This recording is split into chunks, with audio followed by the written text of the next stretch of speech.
I think that we should never forget what the Biden administration did during COVID. I personally, I talk about this on my podcast all the time. I have major PTSD because my mom, before she got dementia really bad, used to call me and tell me that she was scared, she was anxious, and she didn't want to die alone.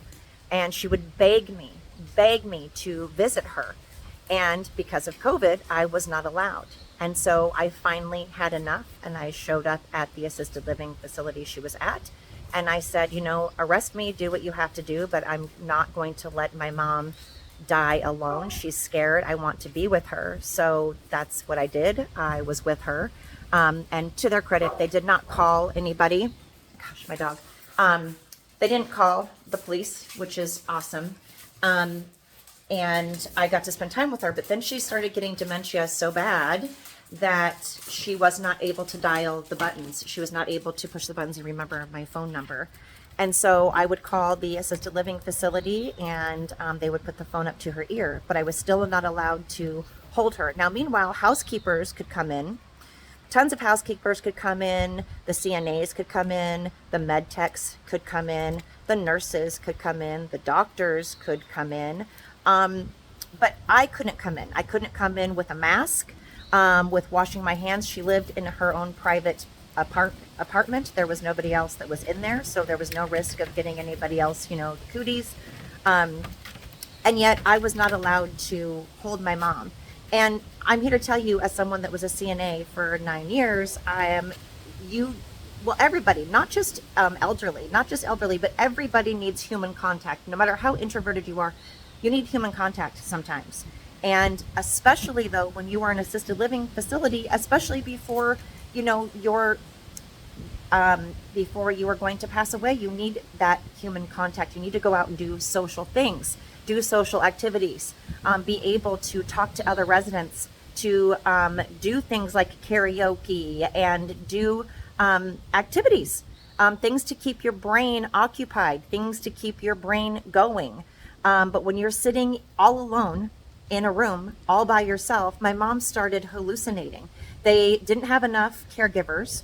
So what happened was her quality of care went down. Now we were paying up the ass. We were paying a lot of money, $7,500 a month to get care, but she was not getting care. When I finally saw her, she was sitting in the same clothes that she was sitting in. It was 8 days and she was sitting in the exact same clothes. And I know that they hadn't washed them or take them off and just happened to put them in the back on the clothes that I'd seen her in 8 days. It wasn't like they took those off, washed them, and then it happened to be she was wearing the same outfit. No, because she smelt like it and looked like she hadn't been bathed in 8 days. But we were paying for that, and her quality of care, she wasn't getting it. So now here she is by herself, alone, scared, and sitting in her own filth. That's so inexcusable. And they couldn't keep CNAs because they were forcing people to get shots, forcing people to. Now, it didn't matter if these people, if these residents loved these CNAs and caregivers and med techs and got used to them and trusted them. No, that doesn't matter. They need to be kicked out because they won't put something in their body. Now, prior to COVID, it was perfectly fine not to have this vaccination. Nobody felt that it was unsafe or anything, but now suddenly you have to have it. So then the quality of care went down because they hardly had any CNAs or people to work, yet they still had all of these residents. So my mom sat there scared to death, anxiety ridden. And like I said, when she could call me, I had to hear my mom telling me, please come get me. Please come get me. Why aren't you coming to get me? Why aren't you coming to get me? Please come get me. I'm scared. I, I still remember hearing that. I still remember hearing that. And like I said, so I did march my butt over there. I got tired of it. And like I said, to their credit, they did not call the police on me. But I want to understand why it was okay for CNAs and doctors and nurses and housekeeping and everybody else and their mom. They could come in. I couldn't come in, though, wearing a mask, washing my hands, sitting 6 feet away, but everybody else could touch her. So I want you guys to remember that when you go to vote. I want you to remember that when you go to vote. And I want you to remember that regardless if you like Trump or not, this is not a popularity contest. We're not voting for prom king and queen, for God's sakes. We're not in high school. This isn't high school. We're not messing around. This is our country. This is our country. It doesn't matter if you want to have a beer with someone or not. It doesn't matter if you feel that someone is an ass or not.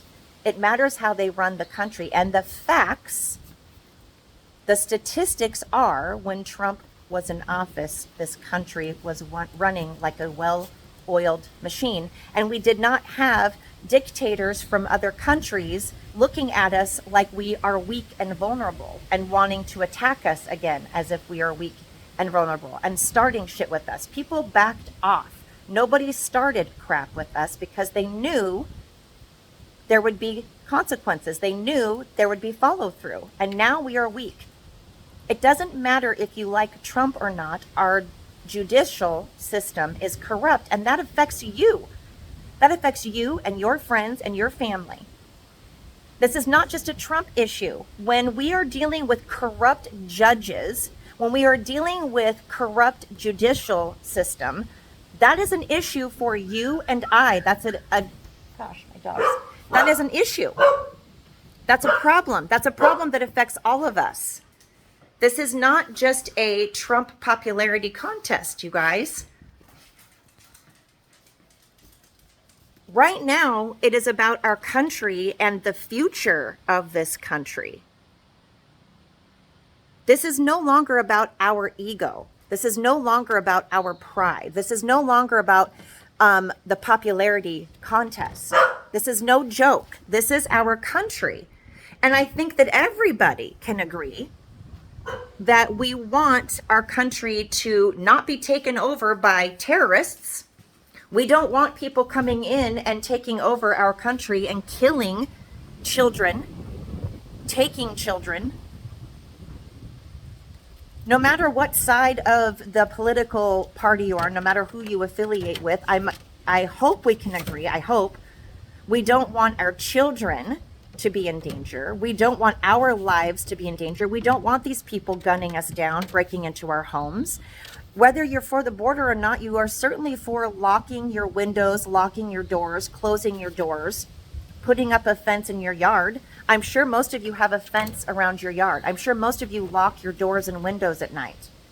That's all we're saying. We're not saying we don't like people or we hate people or we think people from other countries are bad. We're saying that we want to try to minimize the risk of people that are bad coming here and hurting people that we love, which could be you. We forget that it could be you. Suddenly Cardi B now cares because it's affecting her. Suddenly Martha's Vineyard, they cared. Why? Because it affected them. So this could affect you. Remember that. You're not oblivious. You're not, immortal. Just please remember these things when you go to vote. Please.